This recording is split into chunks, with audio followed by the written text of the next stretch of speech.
नमस्कार दोस्तों, स्वागत है आपका मेरे इस YouTube चैनल पे। जितने भी बच्चे GDS का फॉर्म भरे उनके लिए बहुत बड़ी खुशखबरी आ चुकी है। उनके कुछ नई नोटिफिकेशन आए, नोटिस आए, जिनको आपको क्या करना है तो फॉलो करना है। उस चीज़ का आपको क्या करना है तो ध्यान रखना। और कुछ मिस्टेक, कुछ रिजल्ट आपके ज्वाइनिंग के टाइम और आपके जो रिजल्ट मिस्टेक और जितने भी DB वेरिफिकेशन में क्या डॉक्यूमेंट वेरिफिकेशन में आपको किस किस चीज़ों को फॉलो करना है उसके बारे में मैं क्या करने जा रही हूँ तो आज आपको बताने जा रही हूँ। तो पहले क्या होता था, जो आपका GDS है, रिजल्ट के बाद आपका क्या होता है डॉक्यूमेंट वेरिफिकेशन होता है। तो उस डॉक्यूमेंट वेरिफिकेशन में आपका कितने स्टेप वेरिफिकेशन होते हैं? 2 स्टेप वेरिफिकेशन होते हैं। तो GDS में आपका 2 स्टेप वेरिफिकेशन होता है। तो पहले क्या होता था, डिविजनल हेड के द्वारा थ्रू DG लॉकर में आपका क्या होता था तो डॉक्यूमेंट वेरिफिकेशन होता था। बट अब इस चीज को क्या कर दिया गया है तो डिसकंटिन्यूड कर दिया गया है। अब इसके थ्रू आपका डॉक्यूमेंट वेरिफिकेशन नहीं होता, अब वेरीफाइंग अथॉरिटी के थ्रू आपका डॉक्यूमेंट वेरिफिकेशन होता है। और आपका इसमें कितने स्टेप वेरिफिकेशन होते हैं? आपके दो वेरिफिकेशन होते हैं, पहला वेरिफिकेशन या दूसरा वेरिफिकेशन। इसके बाद ये कहा जाता है इंगेजिंग अथॉरिटी के पास जाता है। इंगेजिंग अथॉरिटी में आपका कौन करता है डॉक्यूमेंट वेरिफिकेशन? तो circle nodal officer through API सेतु के द्वारा आपका क्या किया जाता है तो डॉक्यूमेंट वेरिफिकेशन किया जाता है। और कुछ बोर्ड्स के वेबसाइट्स के थ्रू आपका क्या किया जाता है तो डॉक्यूमेंट वेरिफिकेशन किया जाता है।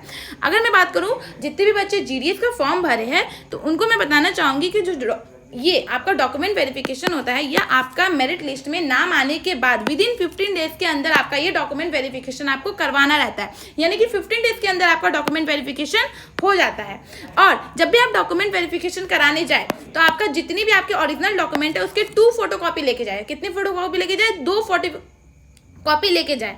आपका GDS में सिलेक्शन हो जाने के बाद आपका क्या होता है, वहाँ पे 3 दिन का बेसिक ट्रेनिंग होता है। जैसे कि आपने आर्मी, एयरफोर्स, आप जितने भी आप बच्चे सेलेक्ट होते हैं तो उनका ट्रेनिंग के बाद सिलेक्शन होता है। उसमें GDS में भी कितने दिन का ट्रेनिंग होता है तो 3 दिन का आपका बेसिक ट्रेनिंग होता है, उसके बाद आपका सिलेक्शन होता है। अब मैं बताती हूँ, यदि आपका सिलेक्शन हो जाता है, मतलब आपका मेरिट लिस्ट में नाम आता है और आपको इसके बाद आपको क्या किया जाता है, आपका नाम आ गया है, मतलब आपका नाम आया है कि आपको DB के लिए बुलाया गया है। तो उस DB के लिए बुलाने के लिए आपको कौन कौन से सर्टिफिकेट लेके जाना है वहाँ पे DB के लिए?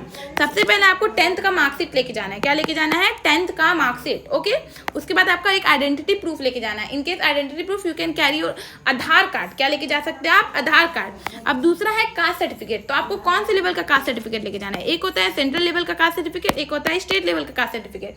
तो स्टेट लेवल आपको क्या करना है, ये जो GDS का फॉर्म होता है उसमें आपको सेंट्रल लेवल का कास्ट सर्टिफिकेट लेके जाना है। कौन सा लेवल का कास्ट सर्टिफिकेट लेके जाना है? सेंट्रल लेवल का कास्ट सर्टिफिकेट लेके जाना है। यदि कोई बच्चा फिजिकली हैंडीकैप्ड है, यानी कि वो शारीरिक उनको कोई if you are physically handicapped, जैसे कि आपको क्या हो सकता है, किसी भी आपको बाय बर्थ ही आपको कोई चीज़ का आप हैंडीकैप्ड है तो आपको क्या होगा तो आपको उसका भी सर्टिफिकेट्स लेके जाना पड़ेगा। इसके बाद डेट ऑफ बर्थ का आपको लेके जाना है, यानी कि आपका जन्म जाति प्रमाण, आपका जो जन्म प्रमाण पत्र उसका भी आपको सर्टिफिकेट्स लेके जाना है, जिसका 2 फोटोकॉपी लेके जाना है। जितने भी सर्टिफिकेट्स हैं उन सारे सर्टिफिकेट्स का आपको 2 फोटोकॉपी लेके जाना है विदिन 15 डे। यानी कि ये जो आपका DB होता है, आपका नाम आने के बाद 15 डेज के अंदर ही आपको ये सब सर्टिफिकेट्स क्या करके जाना है तो लेके जाना है। और ये कुछ और सर्टिफिकेट्स के नाम है जो आपको लेके जाना है।